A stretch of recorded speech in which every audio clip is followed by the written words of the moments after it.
Welcome back to Arise Prime Time, where we offer perspectives on the news and talking points of the day. I'm Charles Ann-Kio. Now, he was sent to Rivers State by President Tinubu to quench the fire that's been burning out of control there.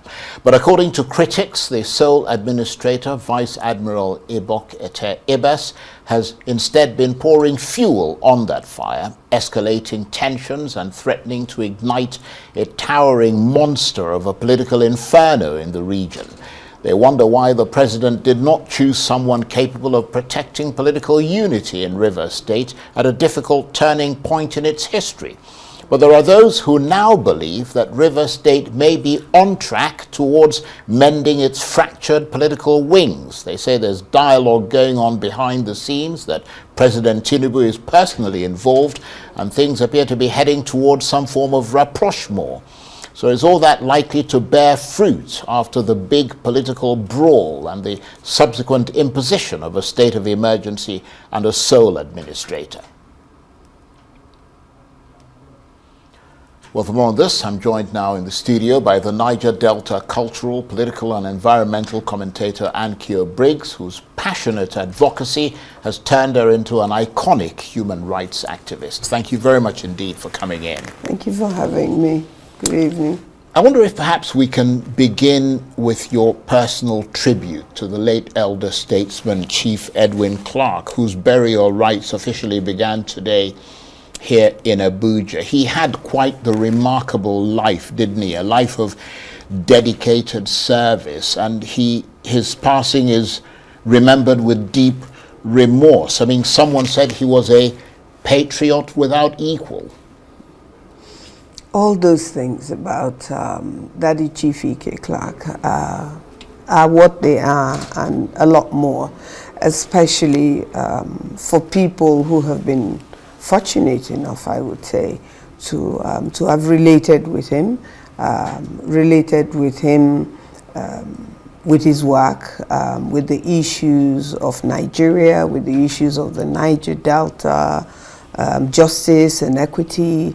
And as he quite rightly put it himself, being brutally frank. And I was fortunate enough, of nearly 3 decades ago now, to have met him when 1998-99, and during the PDP elections and Alamisia's tenure and all of that. And so my relationship with him, knowing him, studying under him, being more or less like well, let me not say protege, but a mentoree. And I have learned a lot from him. It's sad because I feel that he's amongst others, people like Sir Anthony Anahoro, people like Pa Adebanjo, that never saw the realization. They kind of like keep thinking they would see it, and then Pa Adebanjo dies, and you could see where he stood just before he died. And it hurts a little bit for me to see that they didn't realize those dreams. And I am determined, or I feel like it's a responsibility, therefore, to some of us, if not all of us, to make sure that we don't hand over a torch instead of a victory, or a solution instead of a problem to the people coming behind us. In my personal reaction with him, he's stern in his beliefs, and he will not allow you to deviate from his beliefs if he thinks it is not in the interest of the region and Nigeria as a whole. And then if you're like me, where you're probably very passionate about specific things that is not exactly how he sees things, then it becomes difficult. But he recognizes things in people that are useful and necessary for what he believes in and the direction he believes the thing should go. So at the end of the day, it settles down. Everybody is happy at the end of the day, but whether we will ever, people are now talking about, can we get another E.K. Clark? When somebody is as unique as Chief E.K. Clark, I wouldn't say was, let me say is. I think we shouldn't look for a replacement. We should look for someone that will be like E.K. Clark in everything. Right. Yeah. Well, may he rest ever. Amen. Now, he of course made huge contributions to the development of the Niger-Delta region. How do you think he'd be reacting today to the imposition of a state of emergency on your home state of Rivers and the wrecking ball that you say the administrator is using to clobber the state? One thing I do know is that the issue of Rivers State was one of the very last fights that he fought. I can't think of any other thing that he was fighting, just leading up to the time that he died. And I know, and knew then and know now, that he was strongly and passionately against what was happening in Rivers State at that time. And I believe that if Chief E.K. Clark had not died, I don't think that that decision to declare a state of emergency would have been done.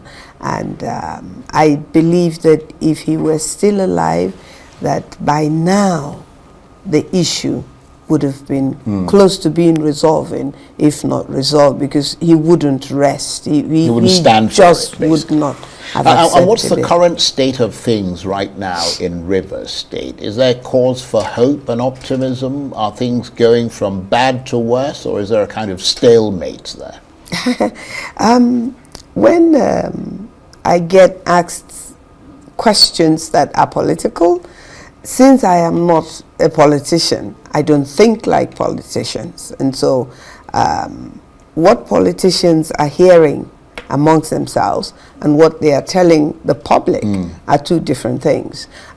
What someone like me is hearing from the people and I'm feeling for myself is also something different from what the politicians are feeling and hearing. Now, we're hearing so many things, that things are going in the right direction. All I can say to that is that I believe that they are right, because that is what we want in Rivers State. We want peace in Rivers State.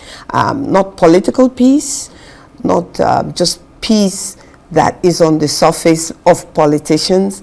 We want peace for the people.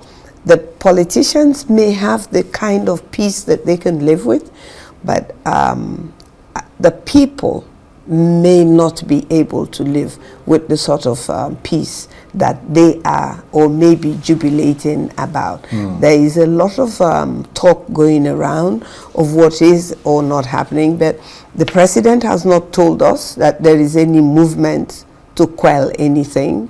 The former governor, who is very much involved in what is going on, or kick-started, in my opinion, of what is going on, and the present governor, who is very desperate for peace in, by all means, and I find that a little bit not acceptable, but then that's because I'm not a politician. Well, let me not interrupt you, but I mean, let me interrupt you.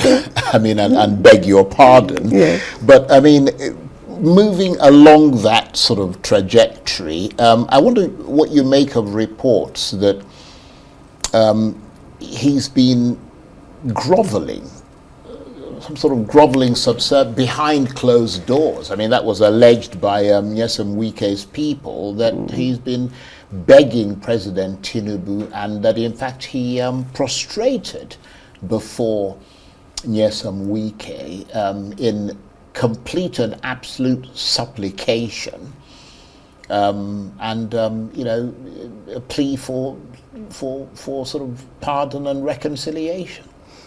I've not seen anything AI generated or true pictures or video to indicate.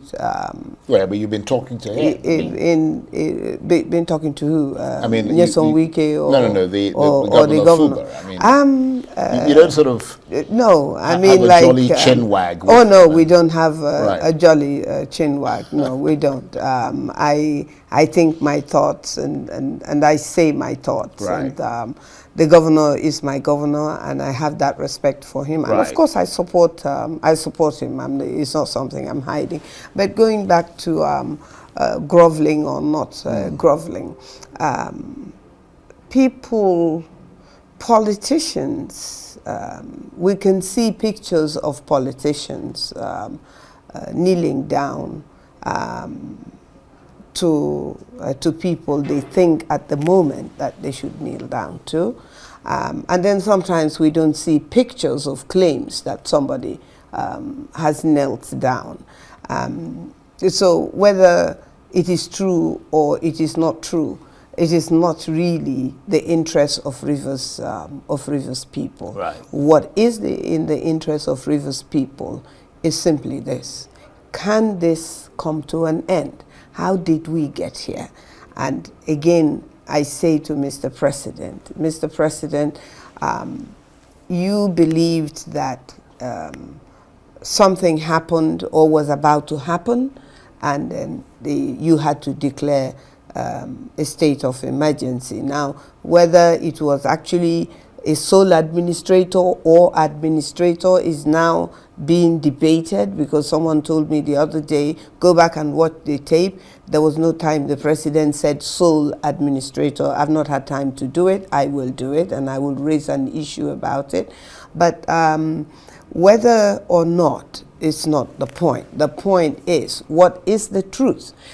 We're hearing, for instance, that accounts of River State have been changed, and accounts of River State have been moved from one bank to the other. Now, I said we're hearing, so it may not be true. But then in situations like this, whatever you hear is news, so you have to investigate it. So now you hear, I get phone calls.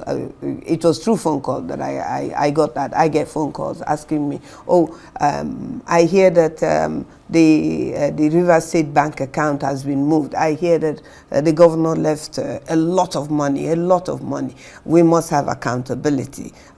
All these things are floating around. So we need to hear from the president of Nigeria.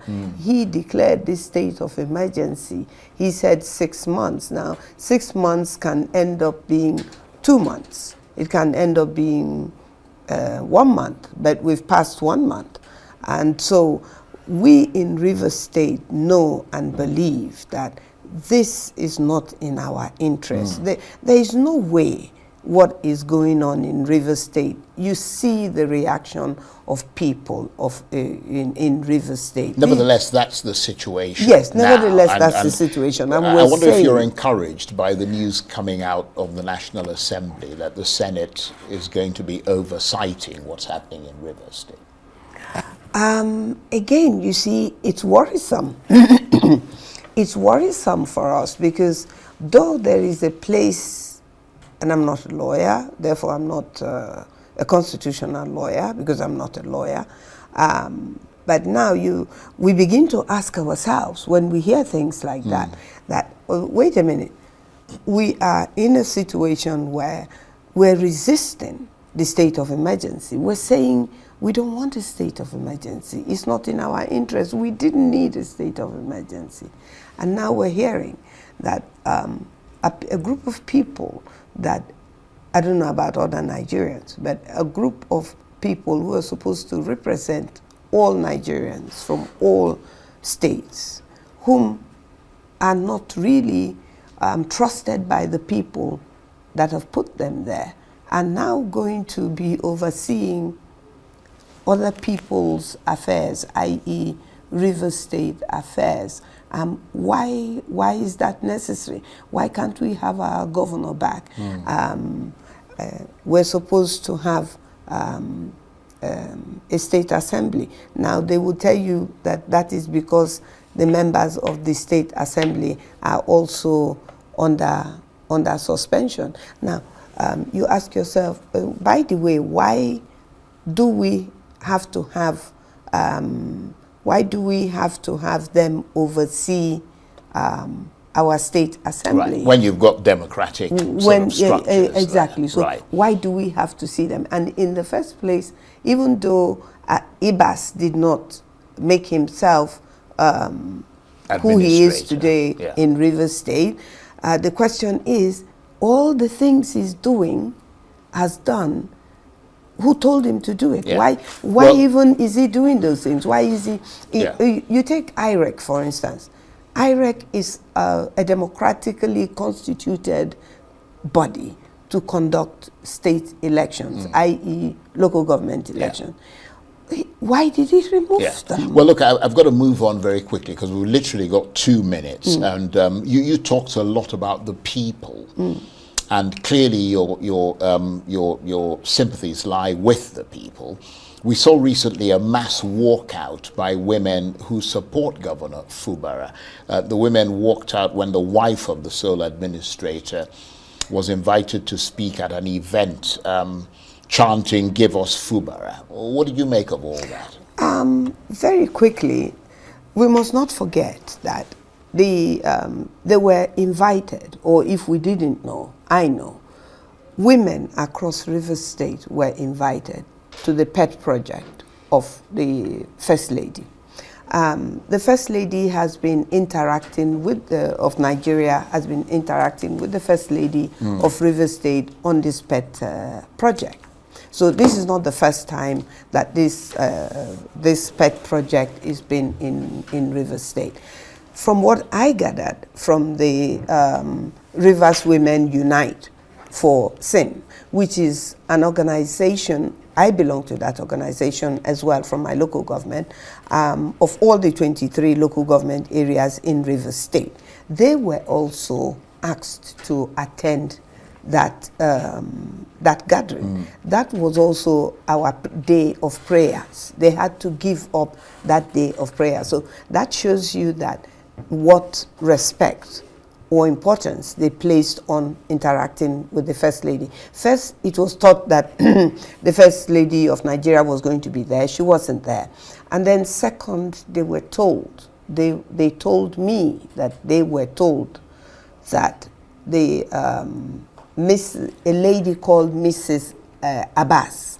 There's a difference between Mrs. Abbas and Ibas. Right. They were told that a Mrs. Abbas was going to address them. Very quickly, now, about 20 seconds. These women were wearing a T-shirt that had both First Ladies on their T-shirt, and the governor's pictures was also there.